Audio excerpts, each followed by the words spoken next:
just to put yourself in these new rooms, in these new groups, in these new clubs, that is going to create so much flavor and color in your life. So many people, though, just want to live, stay in my house and be a hermit. No, be daring, create new relationships, and then new investment opportunities will come. Welcome to the Wealth Strategy Secrets of the Ultra Wealthy podcast, where we help entrepreneurs like you exponentially build wealth through passive income to live a life of freedom and prosperity. Are you tired of paying too much in taxes, gambling your future on the stock market, and want to learn about hidden strategies for making your money work for you? And now your host, Dave Wolcott, serial entrepreneur and author of the best-selling book, The Holistic Wealth Strategy. Hey everyone, welcome to today's show on Wealth Strategy Secrets. We've got another excellent show today. Today we're joined by Josh Cantwell. Josh, in 2004, took his knowledge of raising capital and financial markets and started investing in real estate full-time. He was able to combine his knowledge of financial planning with real estate to create a very successful business, which quickly grew into closing over 100 wholesale and short sale deals per year. Since 2019, Josh has invested in commercial apartments full-time, having completed 19 apartment syndications and taking 9 of those deals full cycle from acquisition to sale. Along the way, Josh has taught thousands of investors how to replicate his success. He's the founder of a variety of successful businesses, including Freeland Ventures, strategic real estate coach, creator of the Maverick Multifamily Mastermind, and also the host of the Accelerated Investor podcast. Josh, welcome to the show. Hey, Dave. Thanks for the intro. I appreciate that a lot. Thanks for inviting me on. You bet. Always great to connect, Josh. Really looking forward to this discussion. I think it's going to provide a lot of valuable insights for the listeners. So for those folks, who don't know you, just tell us a little bit about your journey and how you got into real estate in the first place and investing. Yeah, I think like a lot of people, we all kind of know that real estate is a great way to build and hold wealth. I've been an entrepreneur my whole life. My father was an entrepreneur, so I get to see entrepreneurship in my own house growing up. My dad founded, and built an amazing financial services company. It was focused on employee benefits when I was in high school and college. So I was able to watch entrepreneurship in my own home. And so when I graduated from college and I became an entrepreneur, I became basically a 1099 all commission salesperson and financial planner. My dad freaked out. Like, why did I bother sending you to this expensive college if you're going to work a 1099 and not even have a salary? And I said, well, Dad, I've been watching you for the last 6 or 8 years. I can't believe that you're even really surprised by this. And so, I got into that, and I quickly also started studying and learning other financial kind of services and other different financial programs like real estate, oil and gas, Forex trading, those different kind of things. And I would go to the weekend warrior boot camps, right, Dave? And I learned everything my dad said. He's like, listen, get in and out of college in 4 years. Everything you really need to know, you're going to learn on the job. Well, being an entrepreneur, I started at 22, 23, 24 years old, going to the weekend warrior boot camps and learning about Forex trading and learning about real estate and overfunded life insurance and all these different kind of amazing wealth accumulation strategies. And of course, I immediately started learning about real estate investments, started going to all kinds of boot camps and strategies and learning from gurus, getting pitched their coaching programs, all that kind of crazy stuff. And now, fast forward 25 years, I'm 47, and that's been my whole life now, is just studying wealth building strategies, primarily in real estate, pivoting from single family to multifamily and now big commercial strategies.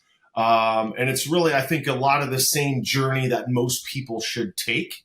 I think I have a very kind of replicatable, duplicatable journey of jumping from wholesaling to larger rehabs to a private equity fund and now into massive apartment syndications. So that's been a little bit about the journey, man, over the last, it's a long 25 years to kind of cover in a few minutes. Yeah, it is to summarize it like that. But such an interesting background, Josh, right? I mean, the fact that you kind of grew up with traditional, financial planning, right, with your dad, and then starting to invest and look at, different asset classes and understand, what are some of the pros and cons of some of those things, and then to become an entrepreneur. And also to then, kind of niche down and focus in on real estate. So you have a nice 360-degree view, I think, of the world. And, what have you really learned from that? And have you developed an overall investment thesis or a particular wealth strategy that you follow today? Yeah, absolutely. Absolutely. And I think it's taken me, the better part of the last 20 years to sort that out. When I was a financial planner, we were selling traditional financial services products. We were doing fee-based financial plans, charging clients $500 to $1,000, and then implementing all the strategies, primarily, manage mutual fund accounts, overfunded life insurance policies, disability insurance, and things like that. I fell out of love for the traditional financial services world. One, because I knew that primarily if you're going to buy mutual funds, which is what your average person does in their 401k and in their brokerage accounts, 96% of the time, they're better off buying an index fund, having lower costs, lower fees, and they're also going to get a higher return.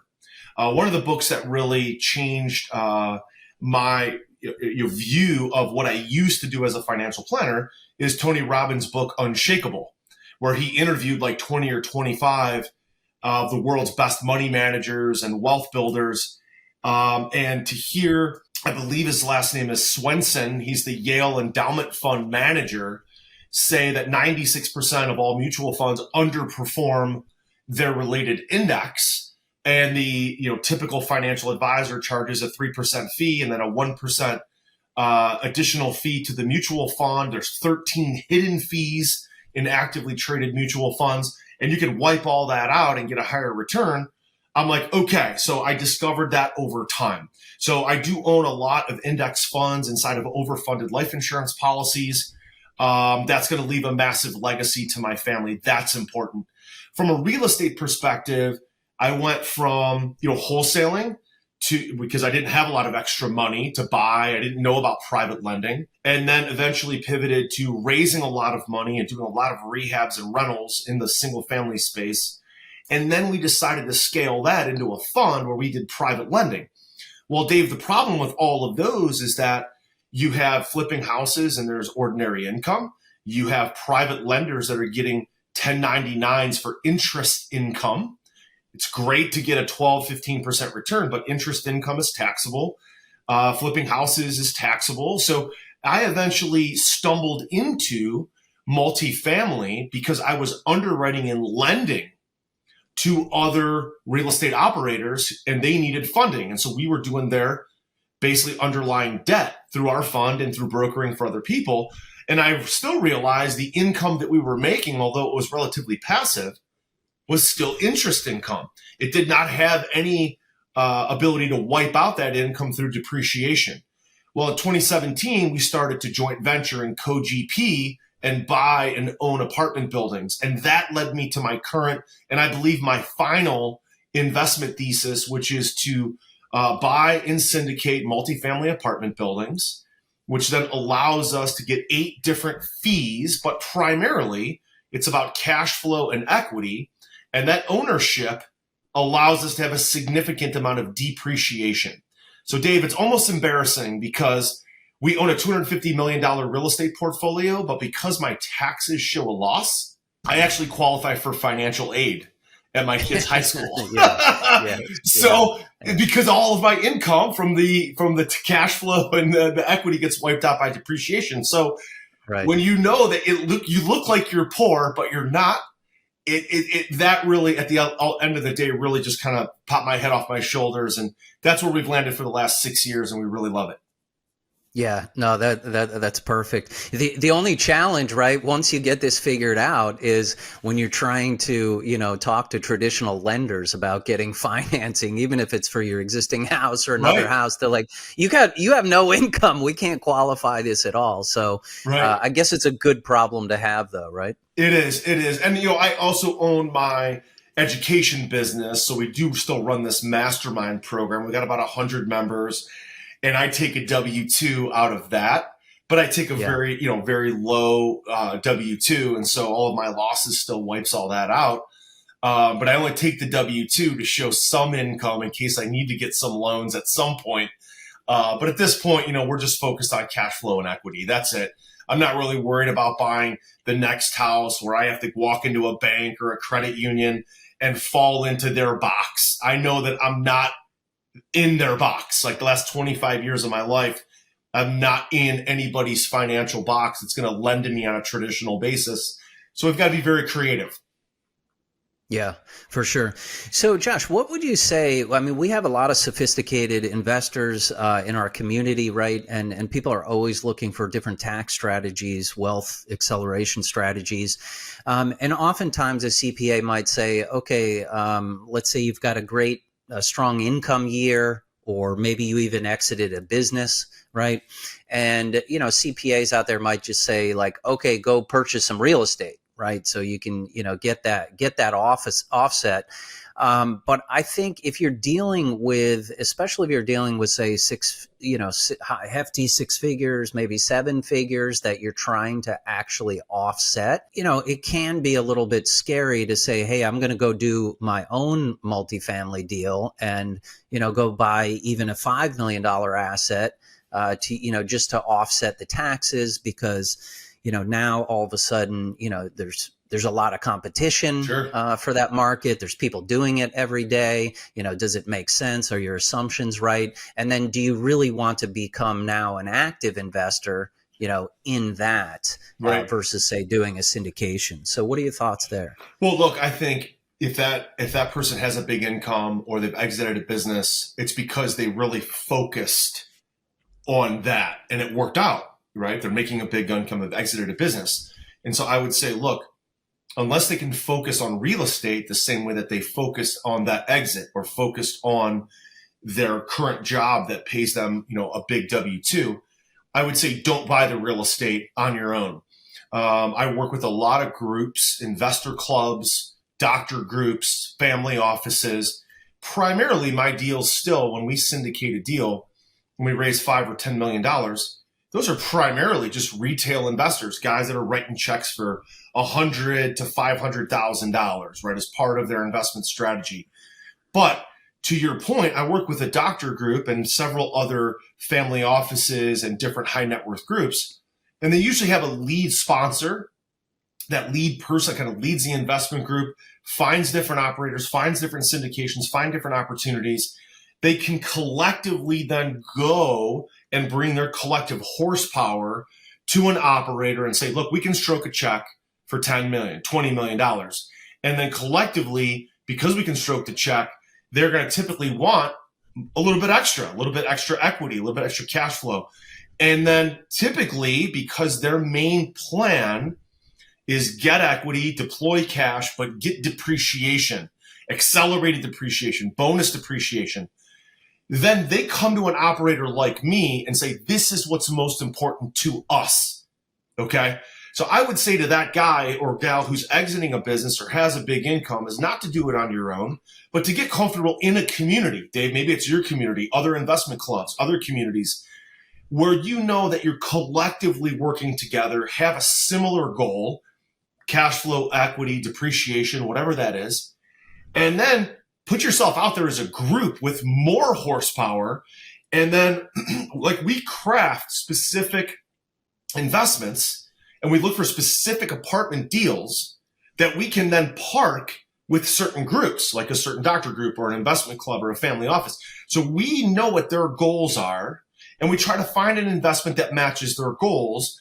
We still remain as the operator, but we're essentially kind of like that middleman, that middle operator, connecting the investment group to the deal where they don't have to be the operator. They don't have to be the boots on the ground. We'll handle that. and we will all partner up together. So I would say instead of going and buying that one deal, first of all, if you're going to be exiting a business, you probably know that's happening for at least a year or two ahead of time. In that year or two, you need to do some planning. You need to make sure that you either get with some investment groups, investment clubs. You need to make sure that you can qualify as a real estate professional to take the depreciation, or have your wife or your spouse become a real estate professional. Like I have a friend of mine that does that. He's a high income earner. His wife is in real estate. She's a real estate professional. They do a joint tax return. So collectively they can use the write-off. That's another way.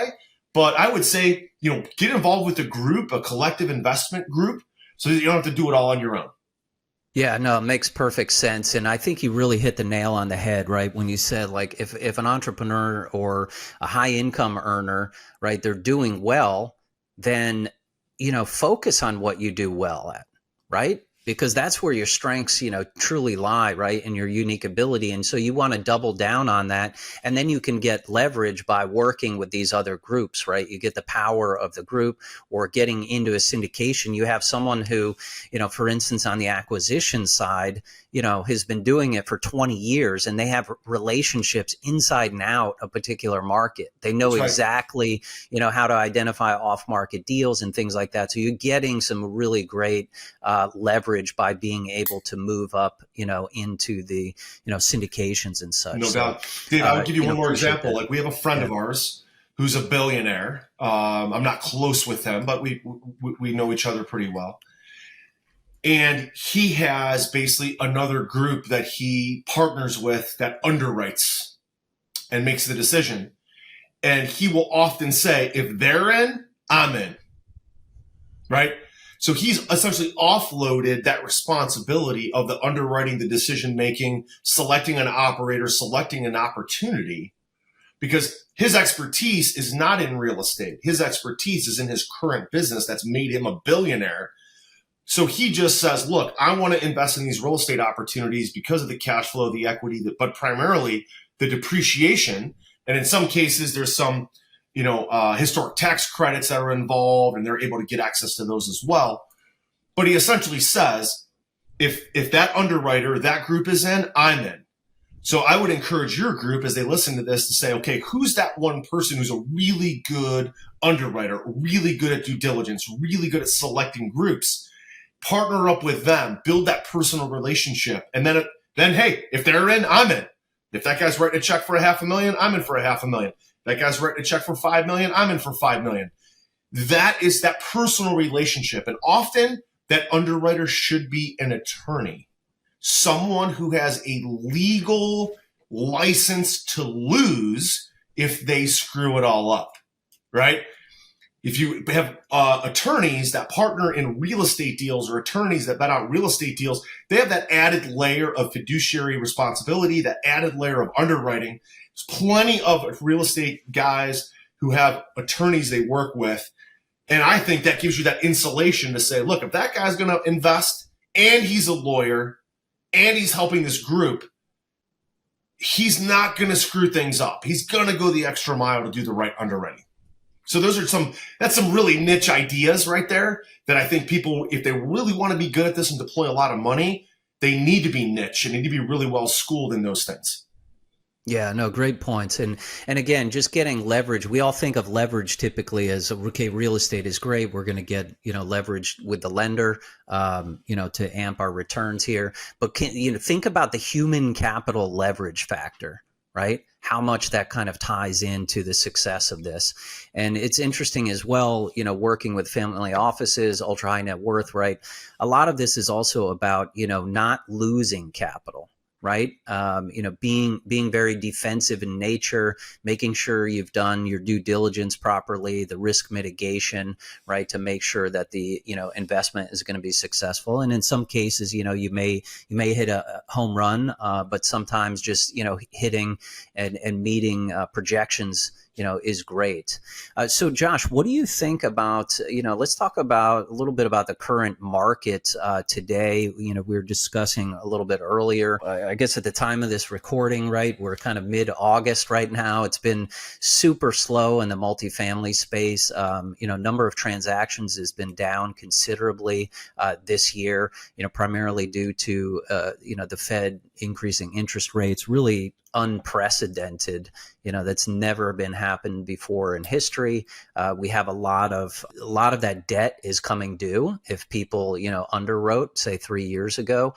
So what are your thoughts? What are you seeing in the marketplace right now? Yeah, great question. So a couple things. First of all, things are definitely starting to unthaw. Meaning the transaction volume is starting to pick up. I do believe that, look, if you were an investor in 2021 and 2021, August of 2021 is well known by many people to be the peak of the market.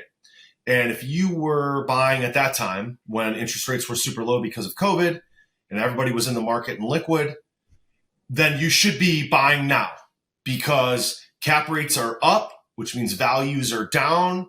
It means that interest rates are up, values are down, transaction volume is down, which means there's less people involved in the industry, there's less competition. So if you were going to invest 2 years ago, there's no question that you should be investing now. Now, what we're planning on doing is getting deals under contract now in Q3 and Q4 and waiting until Q1 or Q2 of next year to close. Because we do feel like by that time, interest rates are going to be flattened out, maybe not going up or going down, but they're going to be flat. We don't feel like the Fed has a whole lot more reason to raise rates anymore. The labor market is starting to soften. The labor market was so strong the last 10 to 14, 15 months. The Fed had to continue to raise rates even when property values started to peak. A lot of people were still hiring and the labor market was on fire. So incomes are going up, which is causing more inflation. That's starting to slow down. You're seeing CPI basically dropping back down to the levels that the Federal Reserve wants to see. They're going to want to see that for the next several months. But I don't feel like the Fed has a lot of reason to raise rates anymore or raise rates significantly. They're going to be maybe flat or maybe 25 basis points. And then I think by next year, if we see some signs of recession, some cracks in our economy, remember, interest rates, it takes 9 to 12 months for that to actually hit the economy in a real way after the rate's been raised. Well, those rates went up last summer. We're finally seeing that impact our economy today. So I do feel like there's a lot of deal flow out there that's getting a lot less offers in multifamily. I do feel like the area that was overbought, where there's too much competition, we want to avoid because those markets are coming down, including Dallas, Houston, Nashville, and Phoenix. I wouldn't touch those markets right now because I think there's some ways for them to come back. So I think the Midwest, places like Ohio, Indiana, Pennsylvania, Kentucky, those types of areas, Missouri, those types of Kansas City, those types of areas that are Midwest or landlord friendly. There wasn't as much competition before, and there's even less competition today because now interest rates are up. So that's our strategy. I also feel like next year, there's going to be some more cracks and some more deals that, from a lending perspective, we're going to have to sell. So I think you got to be patient. I think it's another 6 months to 9 months until we really see great deal flow. It's truly a buyer's market. The interest rates might be going down a year from now. Cap rates will continue to go up because that hasn't totally adjusted yet. Values will still coming down. But I do think, look, if you can find a good deal today in Ohio or one of those Midwestern markets or the Southeast, and it pencils, you're only going to be 3 to 4 to 5 years from now in a lower interest rate environment. Nobody thinks we're going to be in a higher interest rate environment 3 to 5 years from now. So if you acquire that deal now, even if with higher interest rates today, 3 to 5 years from now, when you go to refi or sell, I think if you have a great value add strategy, that property is going to be worth a lot more because interest rates will be down, cap rates will be back down, and values will be back up. So I think people are making a mistake just totally sitting on the sidelines. If I had to guesstimate an exact time that would be the right time to buy. The perfect time to buy is going to be Q3 of next year. But that's not to say that we're going to sit on the sidelines right now either. What if everything you thought you knew about investing was wrong? Would you like to create a wealth strategy like the top 1% have and get exclusive access to top private equity deals that provide downside protection, tax efficiency, predictable cash flow, and have a lucrative upside? Discover how with the Pantheon Advantage and join our investor club today at pantheoninvest.com.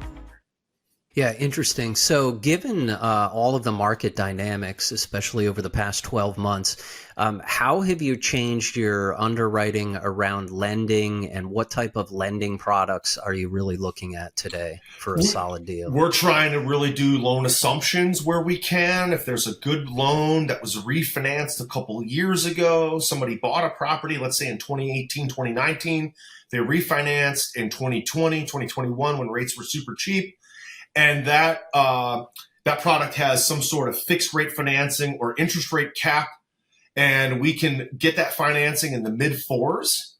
There's several deals that I'm underwriting right now. A couple deals I'm going to look at tomorrow. A deal I offered on yesterday.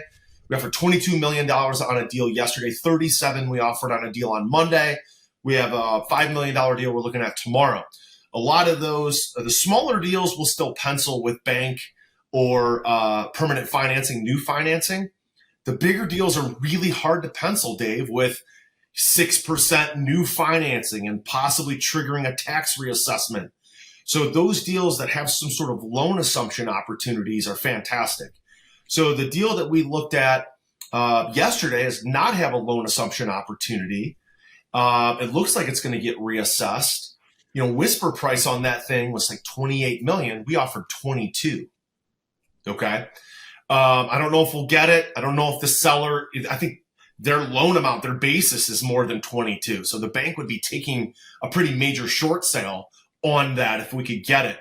But we also have another deal that we're going to look at next week, a big 400 unit deal that had really good financing put on it 2 years ago. It's got long-term fixed rate debt. And because the values were so high back then, they got a very high appraisal, very high loan amount. Now values have come back. And so that loan to value is anywhere between 80 and 85%. So that's a really good deal for us to buy because we have high leverage. We have to recruit less equity. We have fixed rate financing in the fours. And so those are ideal deals when it comes to the financing that's in place. If we can find stuff like that, you got to look a lot. You got to dig through a lot of deals to find those, but they are out there. Yeah. Tell us a little bit about the market in the Midwest. I mean, typically, everyone just talks about, the smile states, really, Southwest, Southeast. But, tell folks a little bit more about why you like the Midwest. Yeah. So the word is boom, bust. Okay. Boom, bust. So I was investing in 2007, 2008, 2009. There were 5 states that were responsible for 50% of the foreclosures. Those were all smile states, right? It was Florida, Vegas, Arizona, and California. And then the last one was Michigan because of, what happened in Detroit with the car business. But those 4 states had the biggest run up, the biggest boom, and had the biggest bust in 2007 and 8. Well, I lived through that. I was investing in that. Primarily in real estate, but also in the financial stock markets and also in the currency markets in physical gold and silver. And so I know that that's going to happen again. The boom bust markets are exactly the markets where we saw all the activity in 2020 and 2021. It was Southern California, it was Vegas, it was Arizona, it was Texas and Florida. Maybe even in Colorado, you could add that. Maybe Nashville, you add that. Those are boom bust markets. And so when that happened in multifamily, you saw so much activity, so much pushing up of the prices, so much low cost money. And those are the markets that are now already getting pinched. Like I would never buy something in Phoenix or Nashville right now because not only is there not going to be a lot of appreciation in the price, but there's also not going to be a lot of appreciation in the rent because they're building so much inventory. Okay. So in order to avoid the boom bust, we focused in our backyard. I'm from Cleveland, Ohio. I like the Cleveland market, even though it's not a super high growth market, because it's a cash flow stable market. Okay. So in 2007 and 8, values went down, yes, but they might went down 8 to 12%, depending on which outlet you're paying attention to, depending on which data that you're reviewing. If you look at Kentucky, if you look at Indiana, if you look at Pittsburgh, if you look at Missouri, look at a lot of Oklahoma, a lot of states in the middle of the country, they're not boom bust. So if I'm trying to create an investment strategy and a thesis that I can stick with for the long haul, I want to remove as much bumps and roller coaster as I can. I cannot remove it entirely.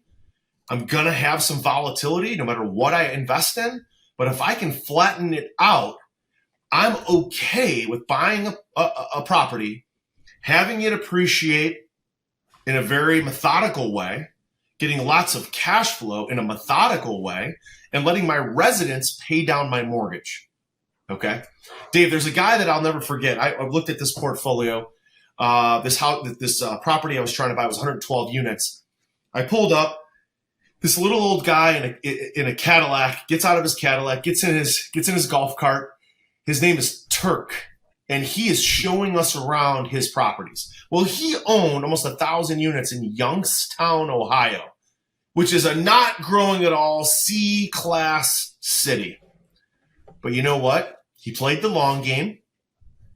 He invested for cash flow and equity, and he had a $95 million real estate portfolio that was paid off.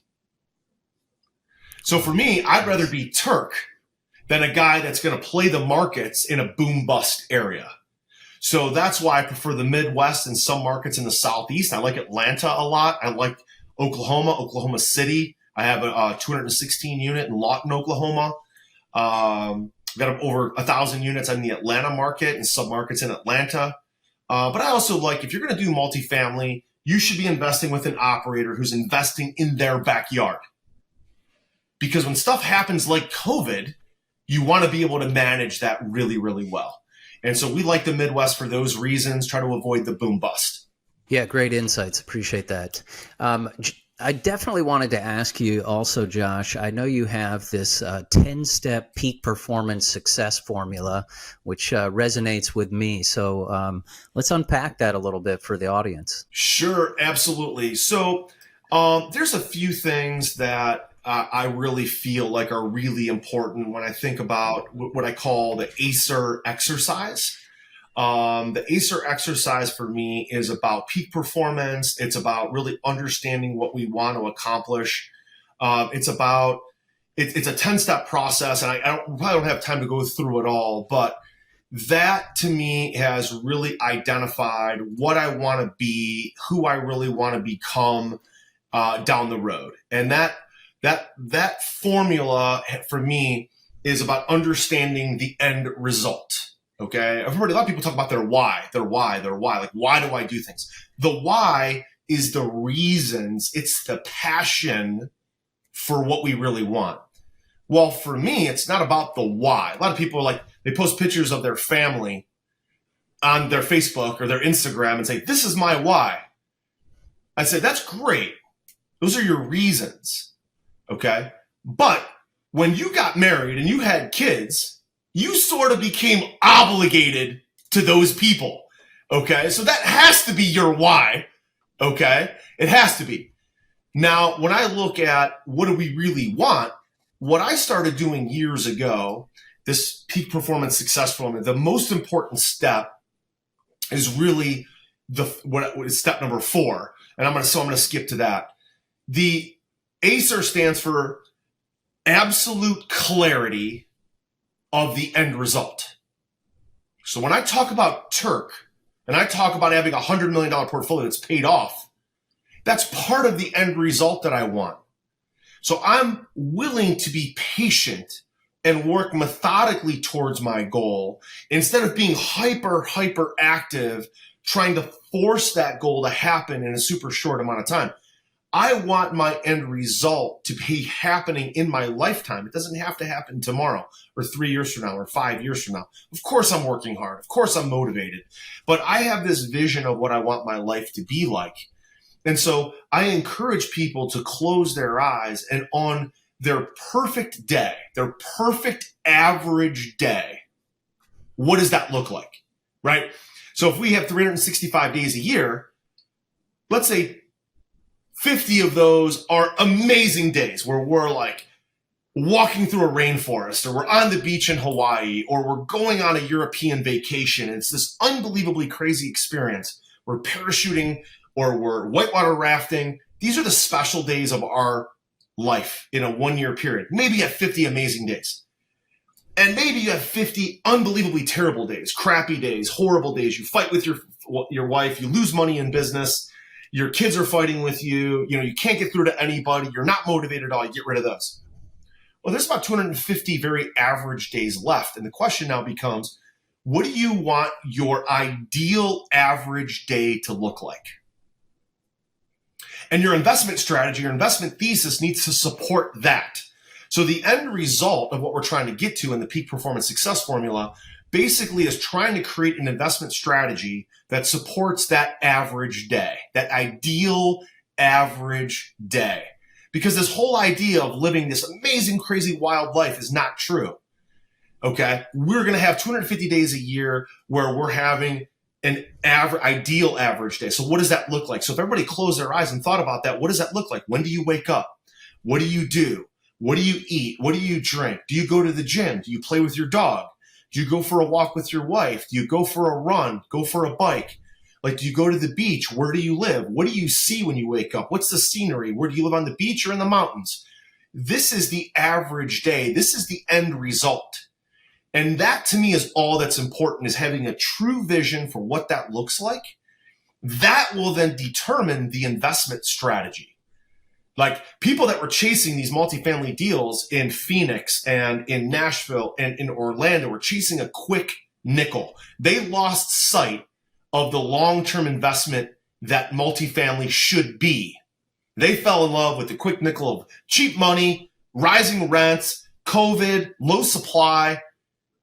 But did they really buy something that met their ideal average day and met the end result that they were really trying to pursue? So again, for me, Dave, I go back to the Midwest because that supports my long-term vision of what I want my ideal average day to look like and what I want my regular life to look like, right? This whole sexy idea of the boats and the cars and the parties, like, everybody gets sick of that. I'll give you 50 days of that fun and crazy life. I'll give you 50 days of really depressing, horrible days. The middle 250 is what we're working for. That's what this ACER exercise and this kind of 10-step peak performance success formula is really all about. There's a bunch of steps in the middle, cover that some other time, but that's really what I'm trying to accomplish in my own life and for other people that follow along in that process. Yeah, absolutely love it, Josh. I mean, that is essentially the underpinning of our entire holistic wealth strategy, right? Is creating a vision for yourself and having crystal clear clarity on what that vision is, right? And if you think back to, Napoleon Hill's Think and Grow Rich, right? How he has so many affirmations of, every day you're talking about, you're waking up, you're meditating, you're thinking all of these affirmations around how you're going to achieve that goal is, what it looks like for you. And really, when it comes to investing, again, I think you hit the nail on the head, right? Because really, what are we after anyway, right? Right. Money just buys us stuff, right? It buys us time. It buys us certain freedoms and everything, right? So you have to define what it is that you're actually going after, right? Or if you don't have a target, you're basically going to miss every time. Right. So getting clarity on that is absolutely critical. Yep, absolutely. I love it. No, you talked about that when you came onto my show about having a holistic strategy. I think that's unbelievably important. And I think it's like, especially if you have a partner, a spouse, it's really important that the two of you get together and talk about that and make sure that, in my life, my wife is, pretty much out of the business, taking care of our kids and all the crazy things that they do. And so I want to make sure that I'm engaging the people who are important to me, my wife, my business partners, my CFO, and what's important to them, because the apartments are just like you said, Dave, a tool to help not only me as the CEO and entrepreneur hit my goals, but it's also impacting all of our investors, all of our staff, all of their spouses, and all of their children. And so the more we can know about the main operator, the main sponsor, and what their goals are, now these investors and staff and spouses and partners can all align there. I think that's really important. So going all the way back to the beginning of this conversation, Dave, if you were a limited partner making a passive investment, the more you can know about that sponsor's ultimate goals, not just with that property, but with their life, then you can decide, does your ultimate goals line up with them? Does their ACER, their absolute clarity of their end result, does that line up with yours? And if it does, I think you have a much more higher likelihood of a successful investment. Yeah, no, it's such a great alignment, such a great point that you make there. So many good insights here and good takeaways, Josh. Really appreciate it. If you could give the audience just one piece of advice about how they could really accelerate their own wealth trajectory, what would it be? Look, so I have a very personal story. I can't go through it all, but I'm a pancreatic cancer survivor. 12 years ago, I was 35 years old. I was given this wild diagnosis. I had a major surgery, and the surgeon basically saved my life on the operating table. I'll never forget, after the surgery, about 6 weeks later, I went to meet with my oncologist, and I was sitting in front of a computer, kind of like we are today. And my oncologist walked in the room, and he went through this post-surgery kind of summary report. So Dr. Ali is reading about what Dr. Walsh did to me on the operating table. 10-hour surgery. They took out my gallbladder, my spleen, my stomach, most of my pancreas, most of my liver. They had to reconstruct the arteries in the back of my pancreas and back of my liver because they were crushed by the cancer. Take arteries out of my leg and put them back in. I had to relearn how to eat because I had no stomach. I lost 50 pounds in 4 weeks. Dave, on the operating table that day, I lost 21 units of blood. To put that in perspective, you and I, as we sit here today, we have 7 units of blood in our entire body. So I have everybody else's blood in my body except my own, right? I'm literally everybody else. I'm like, none of my blood cells are mine. And I'll never forget Dr. Ali. He sat back in his chair and looked over at me and he said, "Dr. Walsh is a daring surgeon." And I looked at Dr. Ali and I said, what do you mean he's a daring surgeon? And he said, "Josh," he's like, "I'm reading this report and now I realize what a miracle you are. 95% of surgeons would have never even tried this surgery. They would have opened you up and saw how complicated it was. They would have sewn you up and sent you home and said, there's nothing we can do." And I said to Dr. Ali, I said, "Hey, so you're telling me the only reason why I'm alive is because Dr. Walsh was daring?" And he said, "Yes." And I cried. I sat there and cried because I didn't realize the magnitude of what had happened that day. And so I would say, look, life in general, investing strategies, your investment thesis is going to require 2 things. One, you have to be daring. You have to be willing to get out of your shell and do something that nobody else has done because it's your life. You're in control. You have to be daring enough to try new things, go and do new things and meet new people. The second thing is I would say, look, in the theme of being daring, you can mitigate some of that risk because that might sound risky, being daring, but you can mitigate that, like you said, Dave, earlier, with the human and relationship capital. Every good deal I've ever done was because I was either referred, I was brought in, I was introduced, or I got some special information from someone else. All right. And so I would say be daring in your relationship building. If that was the one piece of advice to kind of bring all that together, be daring in your relationship building. Be willing to put yourself out there. Go to events, go to dinners, be on podcasts, meet new people, be part of investment clubs, and build up your relationships, build up your relationship capital, because that will introduce you to incredible investment opportunities and incredible people who are doing wild, amazing things with their lives. But you have to put yourself out there. You have to be daring just to put yourself in these new rooms, in these new groups, in these new clubs. That is going to create so much flavor and color in your life. So many people, though, just want to live, stay in my house and be a hermit. No, be daring, create new relationships, and then new investment opportunities will come. Awesome. Such a powerful story, Josh. Thanks for sharing. If people want to connect with you and learn more about what you're up to, what's the best place? Look, I'm really active on LinkedIn, really active on Facebook. You can just look me up there. But you can go to our main website, freelandventures.com. I'm the CEO. And that website is kind of like our home base for everything we do. You can go to freelandventures.com/passive to learn more about our investment strategies. Freelandventures.com to check out our mastermind groups and our YouTube channel. We've got over 700 free videos online. We've got 500 podcast episodes. So I would just go to freelandventures.com and check out everything we have to offer there. Perfect. Thanks again for coming on the show, Josh. Look forward to the next time. Absolutely, Dave. Thanks for having me. This was fantastic and fun. Thank you. All right, thanks. And for all you listeners out there, if you're enjoying the show, getting good value out of it, please do us a favor, give us a rating and review. Really goes a long way to get awesome guests like Josh on the show. So until next time.